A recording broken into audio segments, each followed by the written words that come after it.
How could I have foreseen that the moment I was on the brink of experiencing would transform my life in ways I had never envisioned? What began as a seemingly mundane day soon unfolded into something extraordinary. Everything appeared perfectly normal until I stepped into that room. The door stood slightly ajar, and as I caught sight of it, a subtle change stirred within me. At that precise moment, I had the option to pivot, feign ignorance, and chuckle instead. However, I did not. The moment I grasped the reality before me, it became clear that everything had irrevocably changed. Indeed, I bear the responsibility in this situation. I took it upon myself to make the choice to step inside. I was the one who faced the moment, even when retreat seemed the wiser choice. Mark was away, laboring outside, and the house lay in a hushed stillness. The only sound drifting through the air was a distant murmur emanating from the upper floor. Initially, I believed it was merely Darren in his room, immersed in his own realm as per usual. I thought perhaps he might appreciate a cup of coffee or some light conversation. I made the choice to ascend and see how he was faring. Ascending the staircase, I sought to unravel the source of the unsettling noise that echoed around me. As I approached his room, I observed the door ajar, hinting at an invitation to enter. I hesitated for a heartbeat, inhaled deeply, and was on the verge of calling out to him when he came into view. He sat on his bed, the glow of his laptop illuminating his face. The illumination from the screen cast a soft light on his features, while his fingers danced swiftly over the keys. For a brief moment, I imagined he was simply engrossed in a film, perhaps something thrilling like an action adventure. Yet, with each step I took, an unsettling sensation twisted within me. In that instant, clarity washed over me, revealing the true nature of Darren's actions. The image on the screen washed over me like a chilling tide, leaving my face pale and my heart racing. This took me by surprise.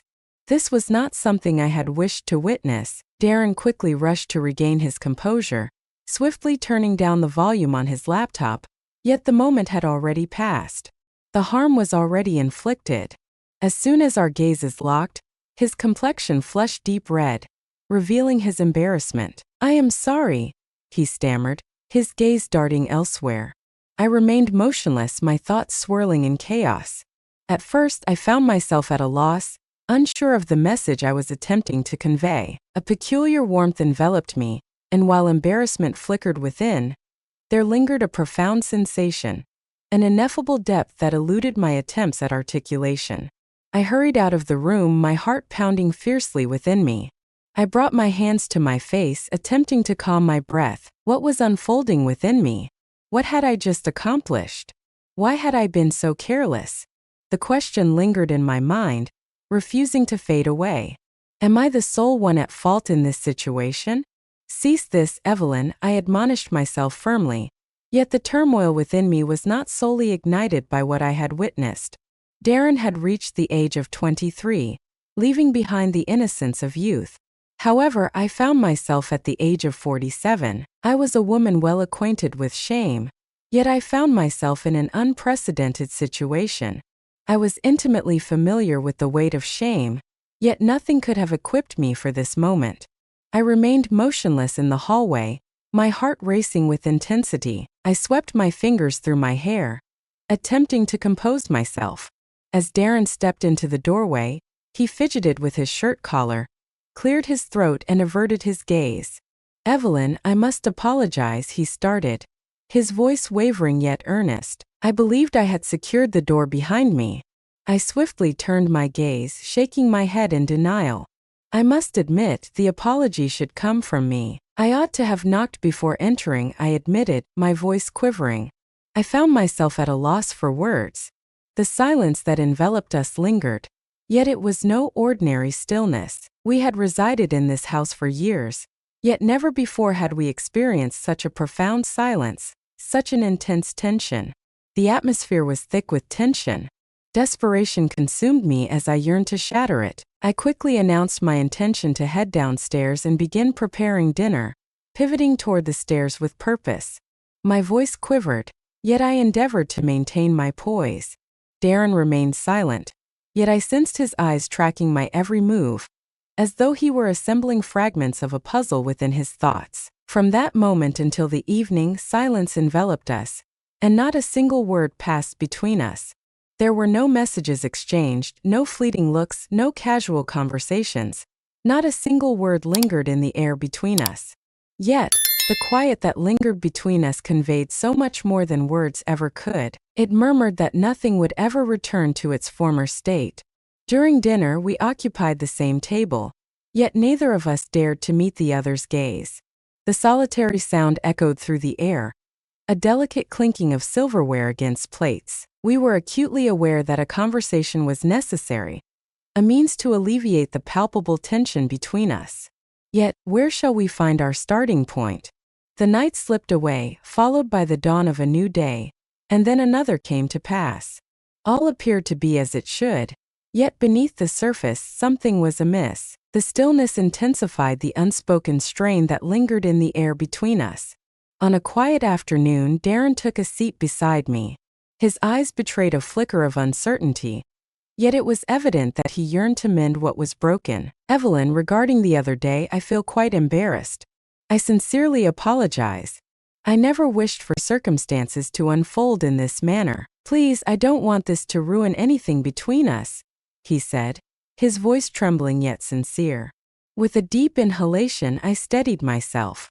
Regardless of how peculiar and unforeseen this situation was, it was essential for me to soothe his nerves. "Darren, trust me, I've experienced my own share of mortifying moments," I said, offering him a gentle, reassuring smile. He returned the smile, a hint of tension dissipating, yet beneath the surface, I sensed that the struggle was far from finished. The journey had merely commenced. As he released a soft chuckle and averted his eyes, he remarked, "I suppose we're even now." A furrow formed on my brow, a wave of confusion washing over me. "Could you clarify what you mean?" I inquired, my intrigue deepening. For a fleeting instant, his demeanor changed, as if he suddenly understood the weight of his words, recognizing that he had crossed an unspoken boundary. He massaged the nape of his neck, pausing momentarily before proceeding.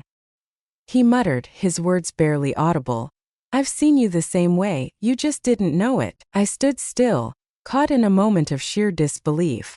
The impact of his words struck me with the force of 1,000 stones. "What is this?" I murmured, struggling to grasp the weight of his revelation. His face turned crimson, yet he the moment lingered, suspended in silence. I kept it to myself, burdened by embarrassment, yet it lingered in my thoughts, never truly forgotten. It lingered in the corners of my mind, a cherished secret that refused to fade away. An inexplicable warmth enveloped me, a sensation both foreign and familiar. His words transcended mere confession.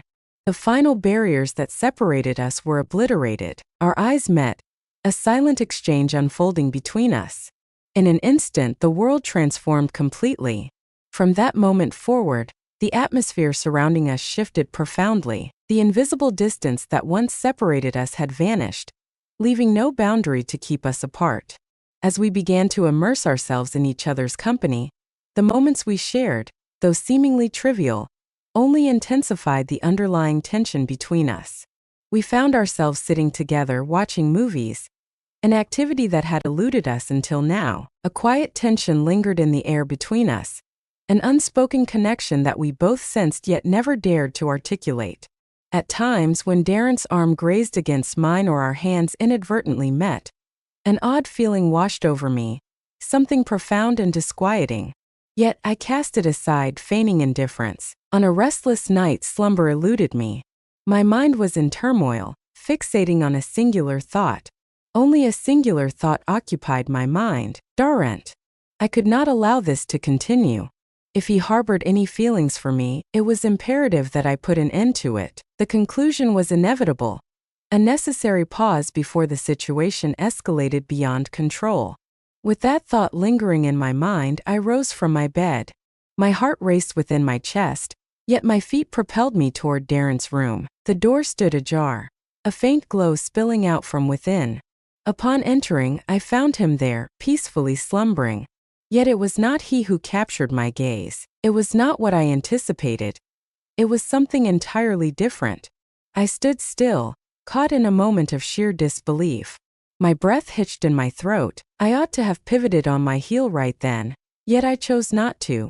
I lingered in that moment, grappling with the tumult of emotions swirling within me. I withdrew, a sensation awakening within me, yet I compelled myself to dismiss it. I returned to my room and reclined, yet an unmistakable shift lingered in the air.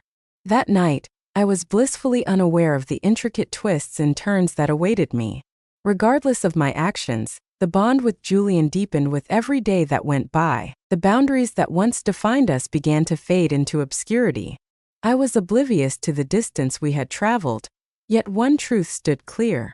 The path ahead was irrevocably set. Then Julian staggered through the door, unsteady on his feet. He stumbled in, a haze of inebriation surrounding him, toppling objects in his wake. The noise was sufficient to rouse Mark from his slumber, yet I was aware of his deep sleep, so I swiftly exited my room and made my way to Julian. Before I could even take a moment to smooth my clothes, there I was, standing directly in front of him. His gaze drifted, yet a subtle smile played upon his lips.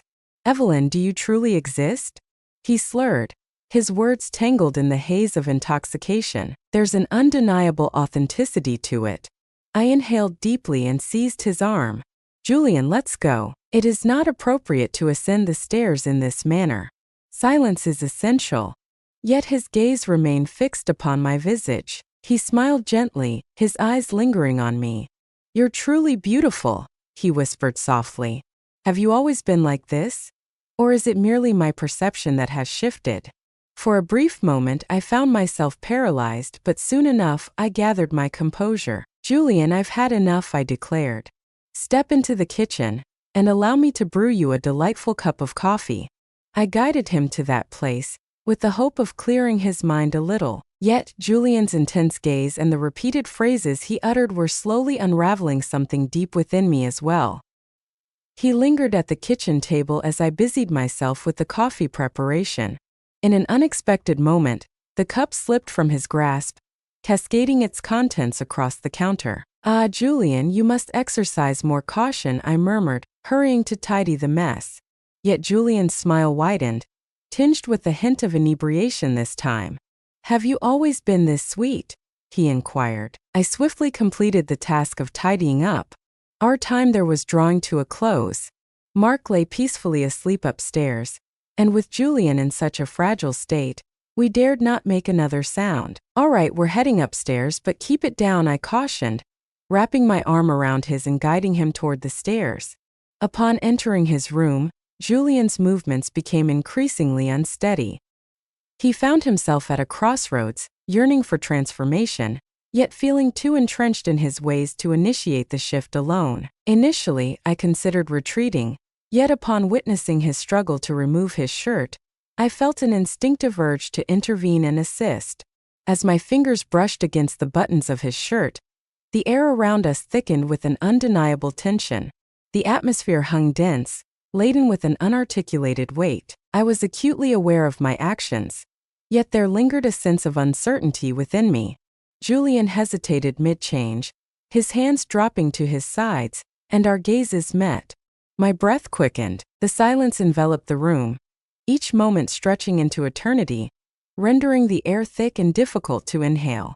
"I'm done with this game, Evelyn," he declared, his voice initially gentle yet imbued with unwavering conviction. I gazed at him transfixed, my heart pounding in my chest. What was he attempting to convey? "Are you?" he added, his voice taking on a richer tone. "We ventured beyond that boundary once, and it remains etched in memory. You ponder it in the quiet moments before slumber takes you." A chill coursed through my body, prompting me to take a hesitant step back, yet my feet seemed anchored to the ground. "Julian, this isn't right," I murmured, my voice quaking. Julian's smile was subtle, yet it carried an air of mischief. "We crossed the threshold of determining what is right long ago, Evelyn. Cease the self-deception." He stepped forward, one foot after the other, until he was so near that I could sense his breath against my skin. He lifted his hand, his fingers softly gliding along my cheek. Though I yearned to avert my gaze, I found myself unable to do so. In the depths of my heart, I understood he was correct. And then he leaned in, eyes searching mine for permission I wasn't ready to give. In that moment, the silence enveloped us, the tension palpable. Everything we had been skirting around laid bare before us. The cacophony of thoughts in my mind subsided, and all my uncertainties began to dissolve, for I had not fought against Julian, and the reality was I had never truly wished to. My hands quivered, yet I remained steadfast, refusing to withdraw. Upon witnessing the fierce resolve in his gaze, I realized that the time for concealment had passed. I inhaled deeply, my heart racing, as I gently let the straps of my dress cascade down my shoulders.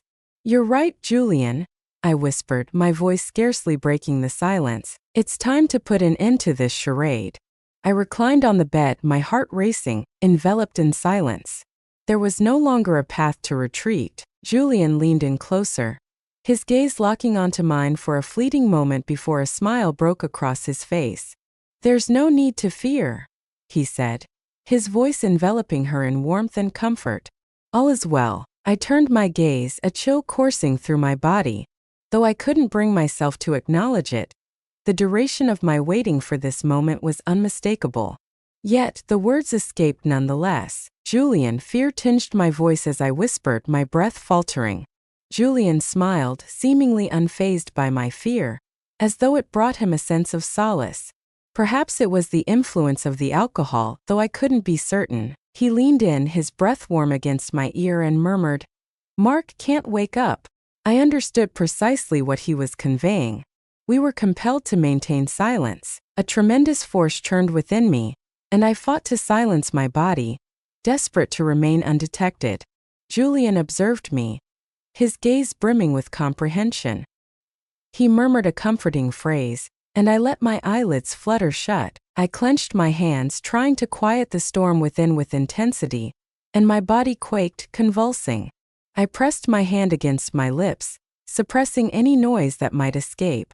Though dazed and unsteady, Julian's words still reached me, blurred yet sincere to the point where the world around him faded into insignificance. The moment lingered, suspended in silence. The thrill, the fervor of all that unfolds, and the sensation of an impending destiny. The experience was nothing short of overwhelming. He released his grip entirely, and the intensity within me became overwhelming. I swiftly placed him back in his bed, tucking him in securely, and then I turned the key in the lock as I stepped out. I felt the urge to step into the shower, hoping the water would wash away the confusion that clouded my thoughts. Yet, I remained oblivious to the events that had just unfolded and the uncertainty of what lay ahead.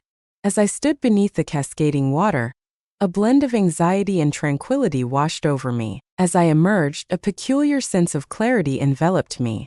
Strangely, I found no anger directed at myself. My body was as at ease as my mind. I donned my clothes in quietude, made my way to the bed, and reclined, striving to convince myself that all remained as it once was. Yet, the reality was that this was not merely a transient experience. It held a deeper significance. And simplicity was not destined to endure. It was impossible. Greater, more profound revelations loomed on the horizon. And in due time, Mark would uncover the entirety of the truth. The tale had not reached its conclusion just yet. I kindly ask you to show your support by liking, sharing your thoughts in the comments, and subscribing to my channel for more engaging content.